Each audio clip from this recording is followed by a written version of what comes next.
Welcome to the Krista Redpath Show, where sports take center stage and stories come to life. I'm your host, Krista, veteran analyst and passionate storyteller, bringing you weekly in-depth conversations and sharp analysis across the world of sports.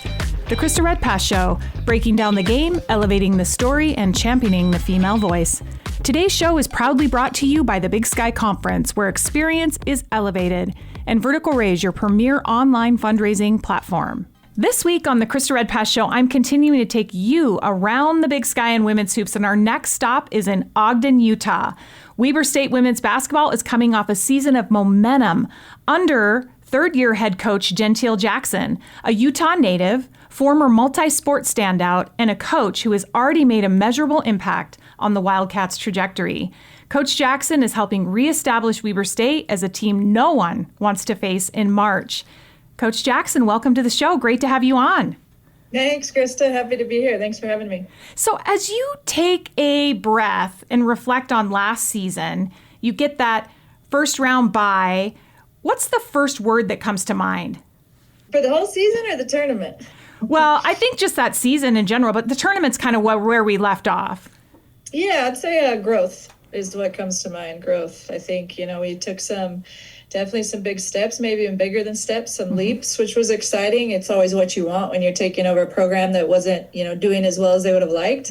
But we saw some huge growth. Really fun to get our kids in and just see some of that progress come to fruition. Well, speaking of growth, I want to start this whole interview with growing up in Salt Lake City. So you're a Salt Lake City native and a Skyline High School graduate. Will you take us back? And what was it like growing up, and how did early sports become central for you?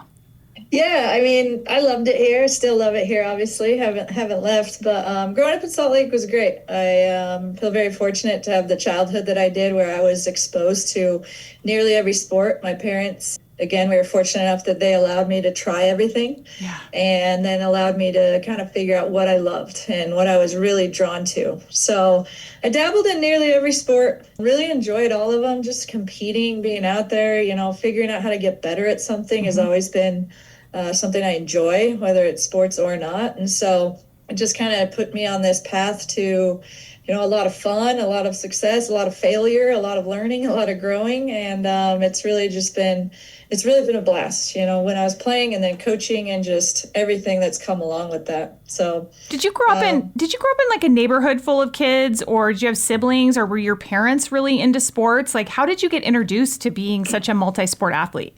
Yeah, so I have not a ton of kids in the neighborhood. There were some, but that wasn't necessarily, we weren't out like playing basketball out on, the neighbor's hoop. It was, my siblings all played sports. My mom did, introduce me to dance when I was little, and I hated it. I would cry every time I had to go. So that was short-lived because my two older sisters went into that. So she, put me in it, and then quickly realized, all right, this kid wants to play soccer and do karate and play basketball, and they let me. So they put me in that stuff. But yeah, family, my siblings are all great athletes.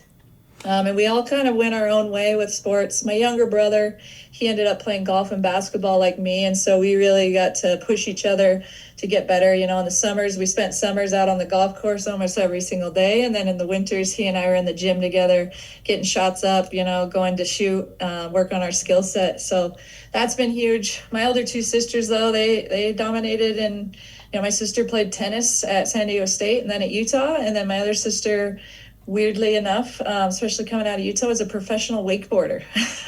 That is awesome. Yeah, you don't hear that too much. Wow. No, bizarre coming out of Utah, getting into that sport, but she loved it. Great at, air awareness. She did a lot of tumbling, gymnastics growing up, and then fell in love with that sport. So, yeah. So you were in high school from 2004 to 2008, and while Utah is often known for its men's teams, there was actually a really strong female sports presence during that time. BYU men's basketball was making regular NCAA appearances. Utah gymnastics has always been a national powerhouse. Junior girls golf was thriving, and athletes like Lindsey Vonn, Park City native, were beginning to emerge on the national stage. As a young athlete competing in high school in both basketball and golf, how important was it for you to see other women succeeding and being celebrated in sports? Yeah, it was huge. I think kind of that shift and, feeling like, classmates or watching my sisters grow up playing and seeing success and just other peers or people in the community. It not only allows you to kind of see that vision for yourself, but realize like, okay, women can do this, girls can do this. We can, really dive in, and sports can be our main focus, and we can see a lot of success and reward there that, doesn't only benefit us on the field, on the court, on the golf course, whatever. It benefits us for the rest of our lives, even if we don't go into coaching. So I think I definitely really noticed that, and seeing some of the success. And, even at the time, I remember when I was in high school, BYU and Utah women's basketball were doing really well, making the tournament consistently, winning conference championships, really duking it out with each other, being in the same conference. So that was fun to see, especially having basketball be such a big love of mine. And actually bringing up Lindsey Vonn, we got to give her a shout out for her World Cup win in Switzerland, December 12th. I mean, that was pretty impressive at age 41. I think she's the oldest male or female to win a World Cup alpine ski event. So that's pretty great that she's from your state.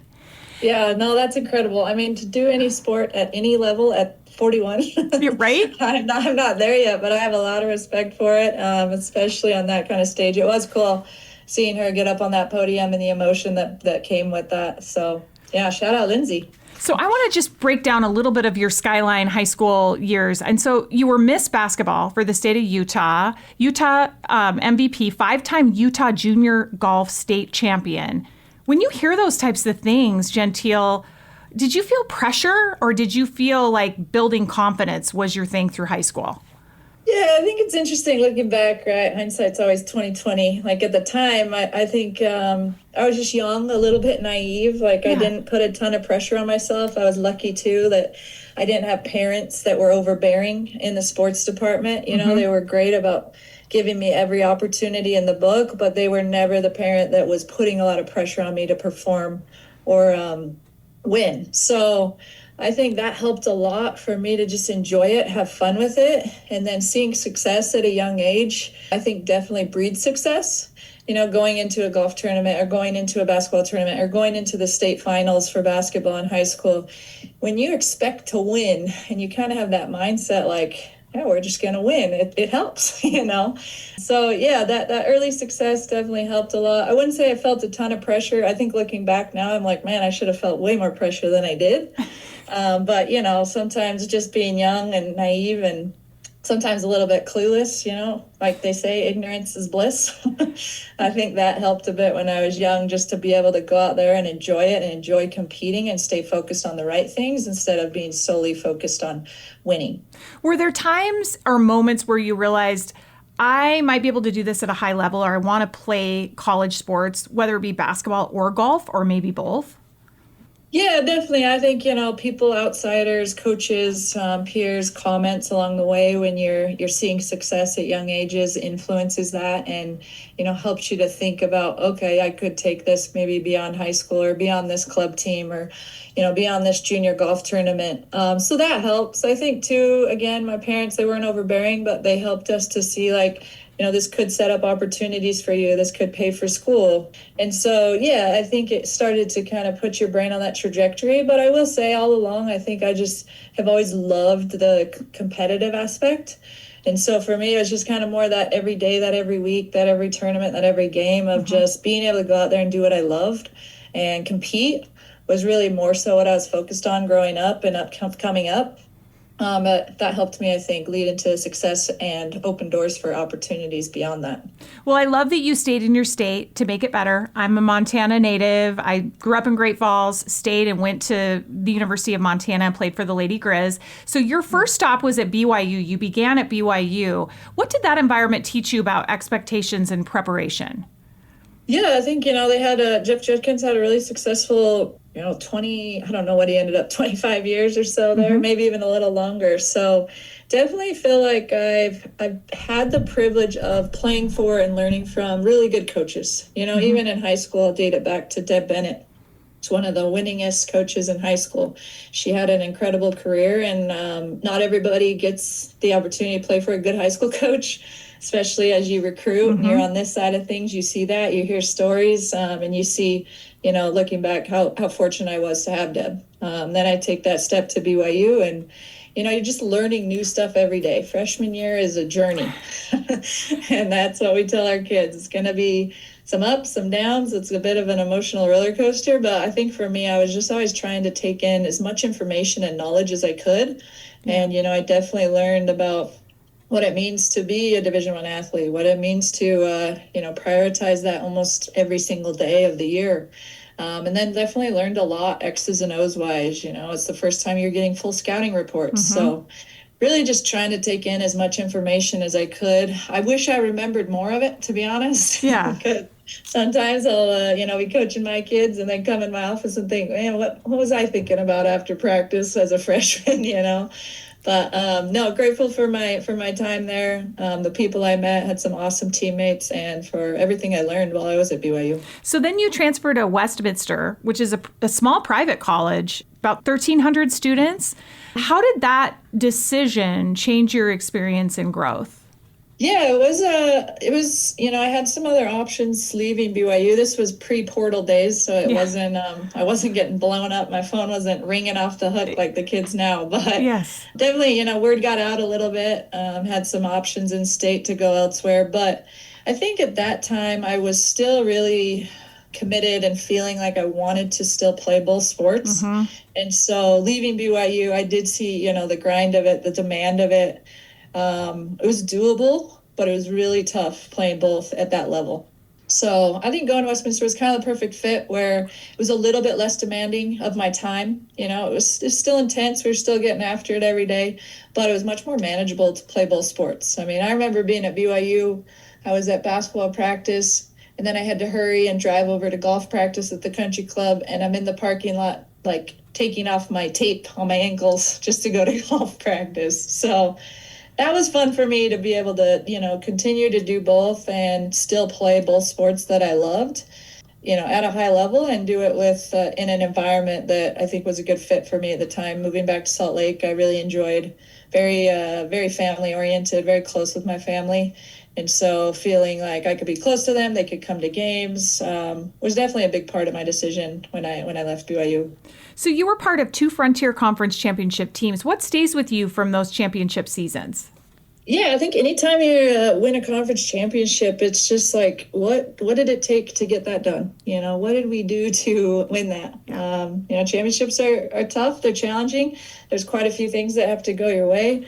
But I think just the time and the work ethic and the daily habits, mm-hmm. Again, at Westminster, I was fortunate to play for Shelley Gerard and Elaine Elliott, who was our assistant coach, which, it's kind of crazy when you think about her resume and all that she's done. To have her as an assistant coach was a pretty special privilege. So just learning that, learning what it takes, learning how important the details are, learning how important it is to really rep mm-hmm. those details every single day. And I feel lucky that I got to learn from them to, really try to lay that foundation within my programs. So how soon after playing did you feel like coaching was part of that next chapter? I know you got your degree in communications. Does that show up in what you want to do with being a coach? I think when I was little, I always was very interested in the coaching side of things mm-hmm. without realizing it. I don't think I thought, I'm going to be a coach, or I never told people I'm going to coach when I'm done. But I was always fascinated by it. I think I've always seen the game big picture. So I've had coaches say that along the way, mm-hmm. which is, I think, again, been in my head. But really what happened is I had a 5th year of golf. Because my first year I redshirted at BYU in golf. So I had an extra year of golf that I was going to finish and compete. And I actually challenged my sophomore year at BYU. I played 6 games, got hurt. And so I tried to get that year back to also play a 5th year of basketball. When I didn't get it, I got that news in September. So it was pretty late that they ruled on it. I was pretty... It's just crazy thinking about how we have kids now that have 7 or 8 years. Doesn't that seem wild? What I would have given for just that 5th year. Right. But I remember, got that news. The coach, she was great. Shelley, she was like, well, would you, she could feel how I just wasn't done yet. I wasn't ready to be done with the team or walk away. So she said, you want to help us, basically in a GA capacity. I just wasn't getting my master's degree. I was in school. I was going to do golf in the off season of basketball. And I started helping out that year. So they started giving me more and more responsibilities. I worked closely with Elaine Elliott, got to learn how to scout. They started, got to the point that they were giving me full scouts to do. And yeah, really just fell in love with it. Fell in love with the grind. I fell in love with the process of it, the learning, the growing, the details that you can, see and really implement into a game to help your team be successful and come out with a win. Really enjoyed that. And then after that year, she asked me to stay on, and, same thing. I just loved it and wasn't done with the game. Loved that I could still scratch my competitive itch. And I guess the rest is history. So 9 years as an assistant, Jenteal, that's like a long apprenticeship. What lessons do you feel like were the most valuable? And were you just feeling like you're in your groove and you just wanted to stay and you felt like you were a part of something? That's a long stint at one spot. Yeah, it is. I think I'm really loyal. So that's a big piece of it. I found a situation I liked. We worked really well together. She understood my personality. I understood hers really well. So it was just a really good fit as far as all of that goes. I did have a couple opportunities to leave, make more money or be somewhere else. But, I guess I didn't feel like my time there was done. And I felt like, I wanted to win there, once we went to Division II. And so there was a lot of different things that went into it. But yeah, I really enjoyed that time. I learned a lot. Again, was just trying to take in as much information as I could every single day, every week, every year, to learn and grow my knowledge. I'm grateful for the time that I had there with them. So you also coach women's golf and led the program to its first RMAC championship appearance. So how did coaching another sport influence your leadership style? Yeah, I think, golf's such a different sport than basketball. Ooh, isn't it? Yeah. I call it a manic depressive sport, Jenteal. I feel like you can be like up one moment and then you're just like, it's like terrible. I'm kind of a hack. So I'm not a good one to give an example. Everyone's a hack in golf, it's tough to be elite. Even the best can always be better, So it's a brutal sport. That's what I always say about it. It's extremely brutal. It's extremely frustrating. It tests your patience beyond anything. But yeah, coaching it, I think it's different. It's a very different coaching style. I think it made me a better leader, and really helped me dive into more so like, okay, what makes this kid tick? Because it's slower. Everything's slower. You get to know them better. It's a lot of talking, a lot of getting to know each other on the course when you're out there for hours on end. So yeah, just kind of trying to figure out each kid, who they are as a person, what helps them learn, how do they learn best, how does their brain operate, and how can I most affect them to be the best golfer they can be while they're here. So in April of 2021, you make that jump to the head coaching role. What was the big adjustment? What was the biggest adjustment moving from an assistant to the head coaching position? Every decision falls on you. So good or bad, right or wrong, I don't know. Some days it's great. You love it. And some days you're like, I've made way too many decisions today. Here comes number 87 at my office door. So I'd say that is definitely the biggest one of, all the responsibility falls on you. All the decisions ultimately do fall on you. Yeah. So 17 wins in year one and hosting a conference tournament game. That's a lot of early success. Like, what did you get right early? I think we had a really good thing going there where we had built it and it was very stable. It was, we had the right kids coming in for our system. We had the right kids that fit our culture, the right kids that fit Westminster. So I think, we had a really good thing going even when I was an assistant, and then I transitioned into head coach of we knew what we were after, and we did a pretty good job for the most part of bringing those kids in. And I think when you kind of get that mix and that ingredient, get it right, it can really be a beautiful thing, and it generally leads to a lot of success. So I think, once I transitioned head coach, we had some great players in the system. I think I was able to bring in a couple good more pieces, but yeah, I think, it helped that I was there a long time. I knew everything. There was nothing new. I even think about if I was at Weber and moved into the head job, how many things I would have been able to eliminate out of the gates, or just time spent on things, but it's also part of the learning. So it definitely helped moving from assistant to head coach. And then we really just had a pretty good recipe going there of, the right kids, what we needed, the right talent, the right fits to see success in the RMAC. Visiting with head coach Jenteal Jackson for Weber State, proudly brought to you by the Big Sky Conference. Jenteal, I want to dive into now your years with Weber State or the Weber State and the Big Sky Conference. Like, what stood out about Weber State to you, and why was that job really attractive to you? Yeah, I think, being Utah native, obviously that helps. I did know that there would be some challenges because, even when I was in high school or younger, all the girls that I grew up playing with, nobody was talking about Weber State. Nobody was considering going to Weber State. So I knew there was a bit of a narrative that we needed to shift, and hopefully, I think we have a bit, but are continuing to be in that process of shifting it we want these high school kids to be thinking about Weber State. We want them to be seeing us. We want to be getting, the local talent that we should be getting. So, I think I knew that it was doable. I feel like it's doable. I know it's, I know Utah well. Yeah. I know it's a great place. I know what it has to offer. I also know I didn't know Ogden as well because I've never lived up this way, but I've been up here enough that I felt like it has the right pieces that you can see success there. So if we put the right things in place, we are consistent ourselves, we are who we say we are, it's going to lead to getting the right people there, the right kids in your program. And when you have the right kids in your program for what you're trying to do, I think doesn't mean you're going to win a ton of championships, but I do think you can continue to see pretty good success year in and year out, and that's what we, hope to do here. Well, and D Event Center is one of the most beautiful arenas and centers in the whole Big Sky. I mean, it really is. It's a signature arena. When you walk in there, it's just so beautifully done. So I would think you'd bring your recruits in there and say, look, you could play in this. Yeah, no, it helps. It's a good selling point.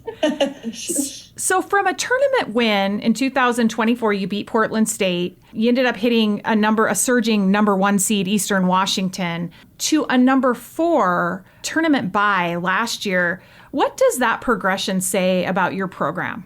Yeah, I think, it says a lot. It says a lot about what our kids were able to do last year. It was kind of fun that we got picked last going into last year and just had that little target as far as I like that you got that in there. That's nice. That's nice, Jenteal. Yeah, slide that in. No, it just is fun. It's fun to see success. It's been a lot of hard work since we got here. Really just kind of hit the ground running.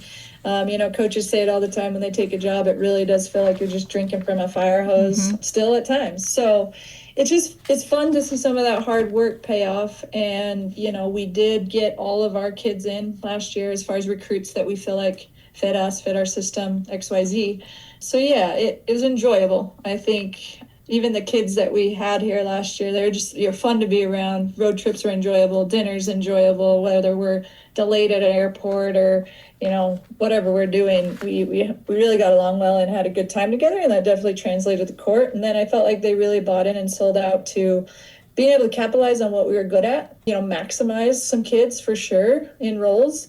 And again, being really prepared for our opponents. So hats off to our kids because I thought they did a really good job last year, just really maximizing. I don't think we had necessarily the most talent in the conference, but I think we did a pretty good job, them and our staff, of maximizing and really seeing a lot of good results because of their attention to detail, their effort every day, and then bringing it to the table come tip-off. Do you think those are kind of your non-negotiables that you've established at Weber State, is just that work ethic? And you're going to continue to put your best foot forward? Yeah, I like to think so. They're college-age kids, 18 to 22 years old. We're definitely not perfect at it. We're all human. I'm not always perfect at it either. I think we give them a lot of grace in that way as far as we don't expect them to be perfect, but I am really big on effort as expected. And I really refuse to coach effort because I feel like they're old enough, they're playing Division I basketball. That should just be a given every single day. And so really try to help them kind of grasp onto that and figure out how to get themselves there every single day of where they can bring the max effort and really set the tone for themselves and each other in practice. So taking a look at your team this year, I'm on with Carla C.T. Taylor each week, and we talk about how there's non-conference and then there's conference, and we just kind of start over, right? And you were 4-2 at home, and you had some really great wins in the non-conference schedule. Can you talk about some of your leaders? Like, I think Emma Nopu has really done just a fantastic job. CT likes to call her Baby Barkley. She's just all over the boards. And I think she's also giving you some nice offense. Can you talk and speak to your leaders? Yeah, we have Aunt We call her Aunt. She's coming back. She's had a really great start to the year. Tough as nails kid, just really consistent too, really steady. You know what you're going to get every night from her, and been really proud of her progress and growth on both sides of the ball. She puts up some big numbers with rebounds. She had a game where she had 8 assists.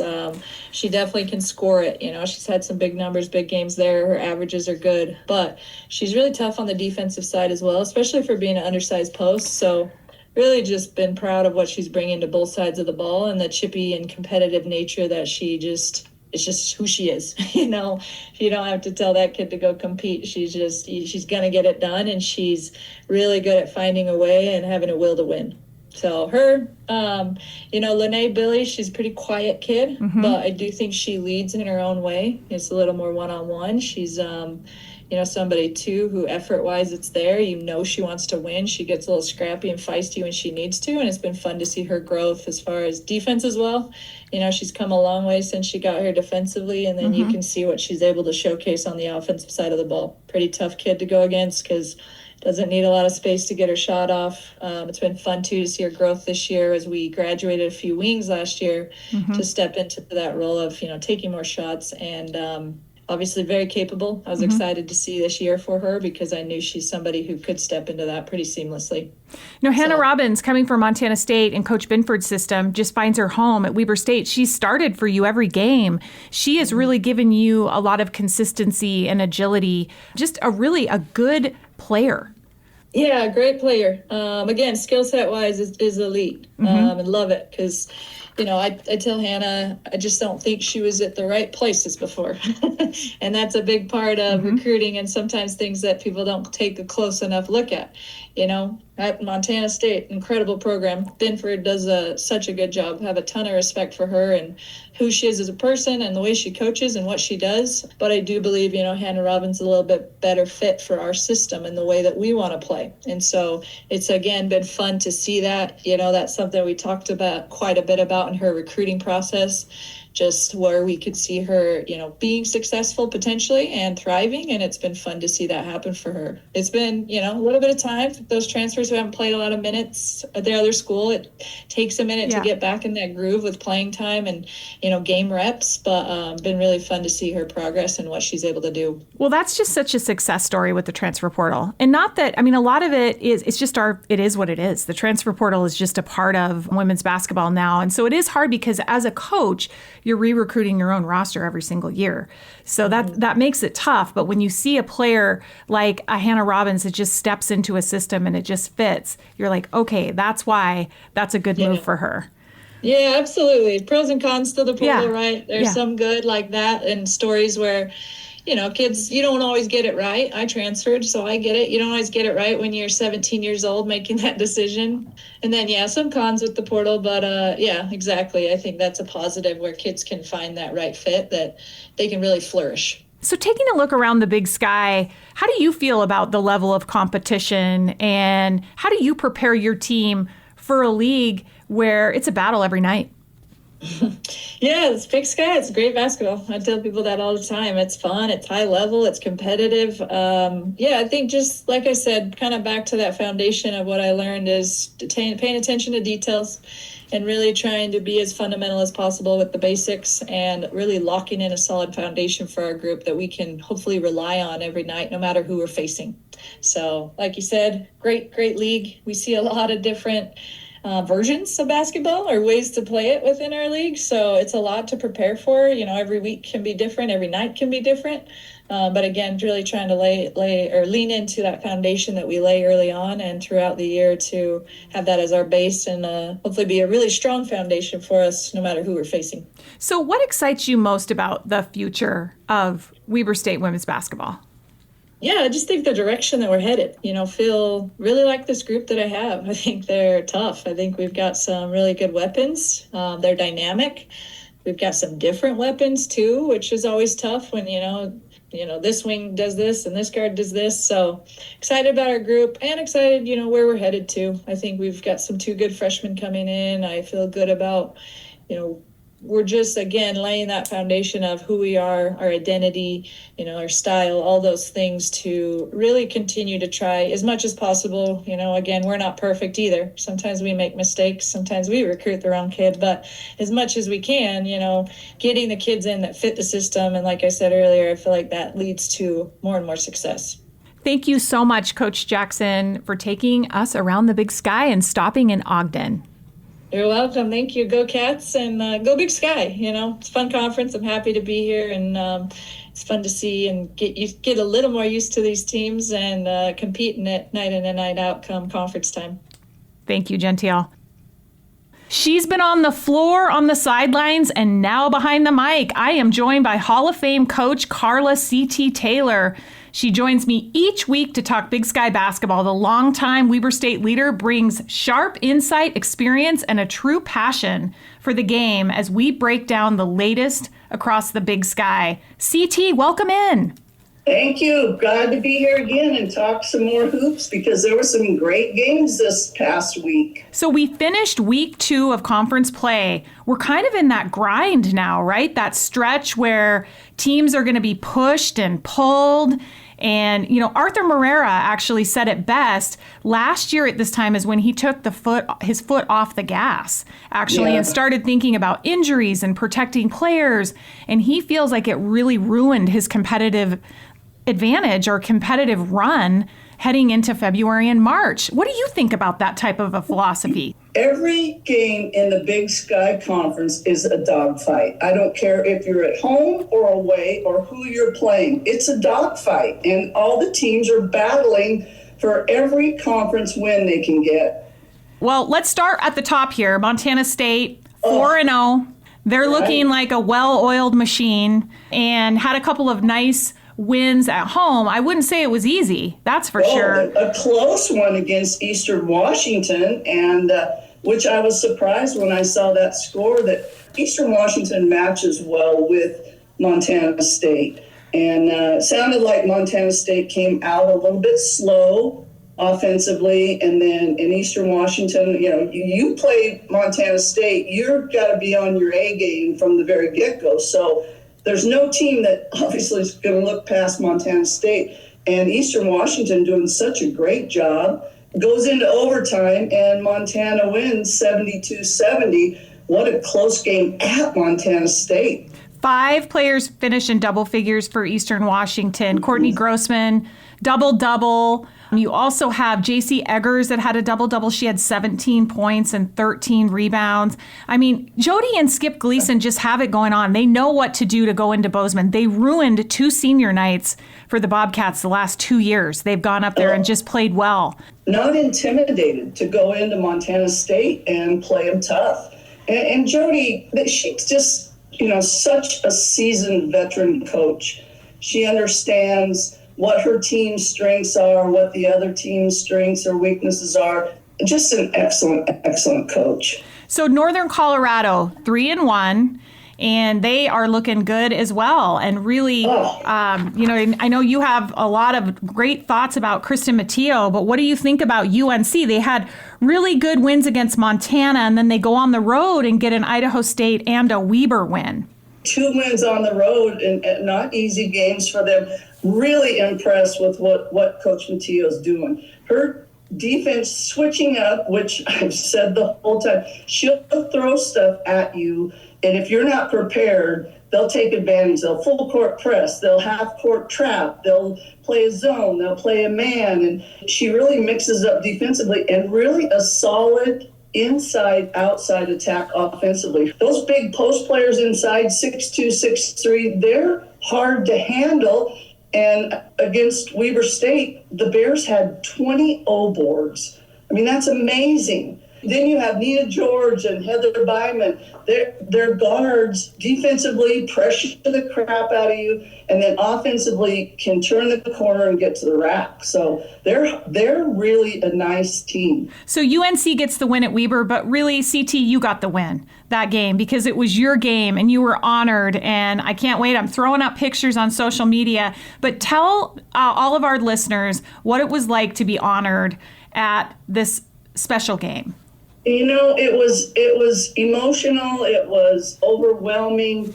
Just so many past coaches that coached with me, past players that I played with, and then fans that were such loyal fans when I was coaching showed up. And it was an incredible just atmosphere. It was like that college basketball atmosphere that you love. The band's playing, the fans are screaming, it's loud. And, I had a chance to speak. When they honored me at halftime, I had a chance to speak and thank all those people that came.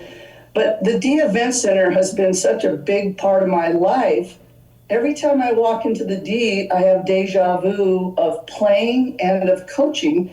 And now sitting on the score table, doing the play-by-play color, I feel like it's home. It's surreal, right, CT? It is surreal to me. In case anyone's been hiding under a rock, CT went into the Hall of Fame so deservingly. I got to give a little bit of an added bio here. CT not only played hoops for Weber State, she also competed in track and field, and you were one of the youngest D1 coaches in the nation, taking the reins of Weber State at the ripe old age of 26. Where you led for 23 seasons. That is so impressive. But you turned your alma mater into a Big Sky contender, 2 titles, 2 NCAA tournament trips, and you take your place in the Hall of Fame. So that's really special, CT. It was a special year, and it was special to be honored in the D Event Center, like I said. And again, so many people that have followed my career from playing to coaching to now being retired and doing the play-by-play came and showed up, and it was really, I don't know how else, but special, overwhelming, just a really fun game. And it was cool. When you spoke, did you get really emotional? Was that hard to get through? When I started out, yes, I started getting emotional, and I'm like to myself, get a grip here. And, just said thank you to all those players, coaches, fans that came, and how this, the D Event Center feels like home. But I also had a chance to encourage all those fans to come back and show up for this Wildcat team, because it makes a difference for every team. When you have that solid base of fans, yes, having played in Dahlberg Arena for so many years, when they are loyal and they come and they cheer, and it makes a difference for those players on the floor. I really believe that. Well, there was quite a crowd, just under 1,000. And that's really, that's such a credit to you, because that really speaks to what you've done for the program. But also just Jenteal Jackson. She's working so hard to get this team moving in the right direction. And the game was just so close, 69-66. You got to talk a little bit about Emma Nopu-Ant and how she played. Yes. What were her strengths? Weber State was down by about 12 with probably 4 or 5 minutes to go. And Emma Nopu got an offensive foul called on her on the screen, on-ball screen, and it really fired her up. So they come down the next possession on defense. She steals the ball, goes coast to coast, lays it up, and one, scores the free throw. And then they come down on defense, make another stop, come down, she trails, she hits a 3, and so, of course, the crowd goes crazy, and then they go back down, make another stop defensively, and then the third possession down, they throw it into her, they bobble it, and one of the girls from UNC takes it. Well, she rips it out of her hand, shoots it up, gets fouled, and one, and 9 points in less than a minute. The game was totally turned around just like that. That's insane. She finishes with 22 points and 13 rebounds. It sounds like it was just a dominating performance. She was in both games this weekend for the Wildcats. She just is a fierce competitor, and you would never know it, because when you watch her, she never changes her demeanor. She just plays, and she plays hard. She rebounds. She's fun to watch, and she is a competitor, and she put the team on her back and tried to win that one for them. Weber State's guards struggling to shoot from the perimeter right now, which that has been part of their offensive strategy. So hopefully Coach Jackson can get them turned around here on the road. But again, no easy games. They're 0-4 in conference, and I think feeling the pressure, but they just got to go out and play their game. And we know that being 0-4 in conference, I mean, Montana's at the bottom too at 0-4. There's just so much season left. I mean, there's 10 teams in our league. You see everybody twice. So you can see right there, we're not even into it that much. No, but you see it in the players' faces, and I'm sure, you're watching Montana's players. Like, they just got to get over the hump. They just got to win that first game and then fly. But it's again, every game is a hard game, whether you're at home or on the road, because all 10 teams are so competitive. Well, Montana State, big one this weekend. They're going to host the Lady Grizz in Bozeman for the big Brawl of the Wild Part 1. Right. I'm on the TV call, so that'll be really exciting. But then they have a quick turn, CT, with these Monday games. So they bring in UNC on Monday. UNC has got to play Portland State, Sac State, and then go to Montana State. Yeah, those are tough when you have those three games. Whenever each team draws that, where they have to play 3 straight games, and usually they get one at home of those, but I know Weber's had it in the past too, where they had 3 on the road. It's tough because the travel's tough. And we were talking about this before, but the first year we won the Big Sky at Weber State, we played back-to-back Friday, Saturday night. Can you imagine? Yeah.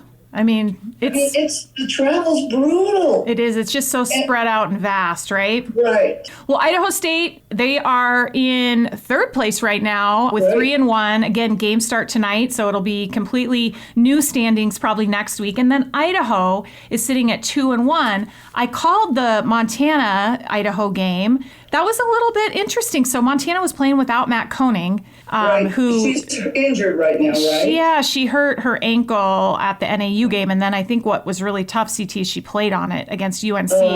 Montana really needs their leader in the driver's seat because everything kind of flows through Mac. So it was bouncy for them against Idaho for sure. Now, the game was choppy. I felt like there was a lot of turnovers, like 43 between both teams. And Idaho, they like to put up points. They lead the league. I mean, they like to put up over 81 points a game, and they just ended up only scoring 67 against Montana. They got it done. They were in control. It just maybe was not as pretty as you would like. Idaho didn't. I thought it would be a closer game against Montana State, and Montana State just kind of ran away with the Idaho game. They really did. So against Montana, Kira Gardner had a career high. She literally could not miss. She was just playing incredible. And then Montana State really shut her down, and they struggled. I think that just that added defensive pressure that Binford likes to pour on just made it difficult for Coach Morera and the Vandals to get into any kind of flow. Well, speaking of performances, how about Northern Arizona at Weber State? And that was a big win for them. But Naomi White goes off for 37 points at Weber State. And let me tell you, she was 9 for 14 from the three-point line. Krista, I've never seen a performance like that. I think the rim was as big as an ocean because she'd come down and have a defender on her. She'd just pull up and drop a 3 I was like, wow. And you could tell she was feeling it. When you see a player that's so confident and such a great offensive player and has just a stroke that's so smooth. It was amazing to watch. I got to see Northern Arizona, obviously, and Northern Colorado in person, and they're both very, very good teams. That's amazing. That's an incredible game. 37. And it wasn't like Weber State wasn't trying to guard her. They were, but she's a dynamic offensive player. She's smooth. She can take it to the rim, pull up, and shoot a jumper. But she didn't need much time to let the 3 fly. And she, like I said, one of those games where the rim is as big as an ocean, and everything she put up went in. Well, and she followed Coach Dinkins from Grand Canyon over to NAU. And when we spoke about preseason picks, that's what I love about this CT is you just don't know about a Naomi White, right? You just don't. And she's just taken the Big Sky by storm and just an incredible player. And a freshman, redshirt freshman. She redshirted Grand Canyon. The Big Sky's going to have to deal with her for 3 more years after this. She's only going to get better. I know. And Coach Dinkins has got a real winner there. And she was talking about just the leadership of her at a young age and how she just makes people around her better. I really feel as if Audrey Taylor's game has gotten better. Madison Watts, Simone Morris. These are some names of some starters that I feel like are playing a lot better basketball because of Naomi White. Northern Arizona's defense, they smother you. Their guards are very aggressive on the ball. They're so big in the post. It was fun to watch them, I will just say. Fun to watch them in person and see, because you watch on ESPN Plus, you watch it and stuff, but when you watch them in person, it's so different. Well, Coach Dinkins was a Defensive Player of the Year for the Big Sky Conference back in her day, so I know she hangs her hat on defense. Right, defense and rebounding. Love that she's so invested in the Big Sky Conference as a player. She actually took NAU, went to the NCAA tournament, the only team to ever do that for NAU. Then she comes back and she coaches under Lori Kelly, goes up and coaches for Seton Sobolewski up at Idaho State, and then makes her way back to NAU. It's just a really neat story, and we're going to get to dive into that a week from today when I have her on the show. But Coach Dinkins just doing a really good job at NAU. Yep. And you say invested. It matters when it's your alum. When you're an alum. It does. You know that, CT. It matters. I know. And she'll be there and she'll do a great job. They'll be successful and she'll just continue to get better and better. And you can tell her teams are very well coached. They competed pretty good with Idaho State on Saturday. Idaho State prevailed 59-46 behind incredible play from Tasia Jordan. Right. And Casey Spinks, who now becomes, at Idaho State, Casey Spinks becomes the all-time leader in steals. What a scrappy player. I love her game. I love that she rebounds. Yes. I love that she plays defense. She's just all over the place. She also had another milestone. She just hit 700 boards for Idaho State, which I think is really incredible. And she had a very solid game. 8 points, 8 rebounds, 5 assists. She's that piece that just makes the whole team come together. Oh, she's the intangible for their team. No, definitely. And Idaho State playing well. Again, another team that is just, if their offense is on, they're very good. They sometimes struggle offensively, finding a way to score. But the thing about them is they're always going to defend. They're going to play physical, scrappy defense, and they're going to rebound. So they're always going to be in every game they play. Sac State is next. Now they're sitting at 8-8 for the season, but they're 2-1 in conference play. Right. They had a loss against Idaho State, but then a win against Weber and a win against Portland State. Now they have to go on the road to NAU and UNC. That's a really tough road matchup. But Coach Koloff just trying to find his way with his roster. You know, I really thought they'd be more of a dominant offensive, with the transfer of Natalie Picton and with Verstag. I mean, Verstag, it seems like Verstag hasn't been as good this year, or maybe she's in a different role, but she was so dominant last year. She was so hard for anybody to stop in the Big Sky tournament. I figured she'd just pick up where she left off and be, a Terminator. But it's hard to know what's going on with each team, right? We're not there. Right. And I'm excited to see Sac State play in person. It won't be for a while. I don't think they come to Weber for a while, but I definitely think they have the tools.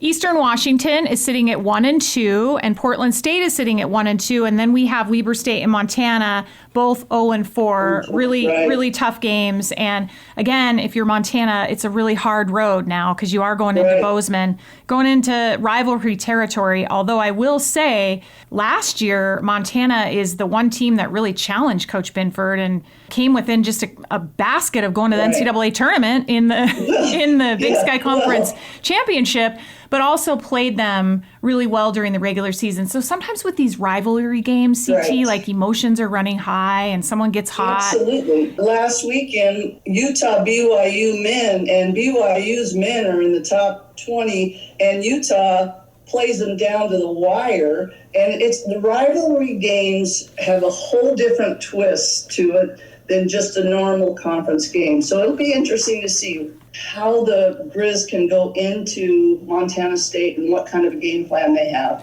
One more rivalry game before that. Idaho State is at Idaho tonight. So that will be a really good game as well. So we just need to tune into all these games. CT, where are you at this weekend? Are you calling games? Weber's on the road. No, Weber State's on the road, so I just get to flip back and forth and watch everybody play tonight and Saturday. Yeah, you can critique my call on there you go. Saturday. I'm not critiquing anybody because I don't want anybody critiquing me because who knows what, you never know how mine's coming Well, out. and the thing is about calling color like we are doing, so much of it is prep, but it's also taking the listeners and viewers through the flow of the game. You can't really predict that, right? And so you can do all this prep, but really when it comes down to it, the game will dictate, what we have for commentary.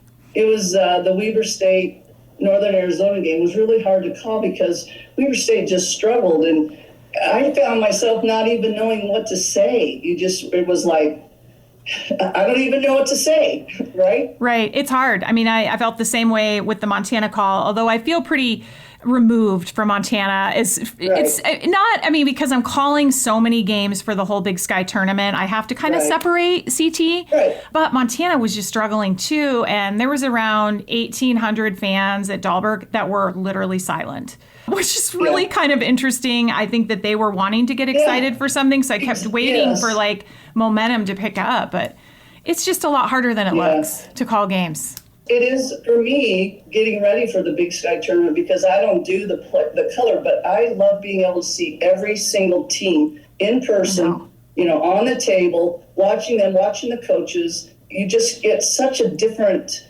perception of the game when you're sitting right there calling it. Well, I just booked all my travel thanks to Casper to get to Boise. So it won't, you to get on it. Yes, it won't be long until we are all going to be in Boise. Well, CT, it's always a treat and an honor to have you and to give your insight each week. I just really enjoy it. So we'll have another great week of hoops. It's so fun to talk about all the games and the players that are doing so well and in different areas and the coaches who are in the grind. They are in the grind. They are. Thanks, CT. We'll talk to you next week. Okay. Thanks, Krista. See you next week. Thanks as well to Jenteal Jackson, head women's basketball coach for Weber State, for the insight and for taking the time with me today. And thanks to all of you for listening. This week's episode of the Krista Redpath Show was brought to you by the Big Sky Conference and Vertical Rays. Coming up next week, a great conversation with Laura Dinkins, head women's basketball coach for Northern Arizona University.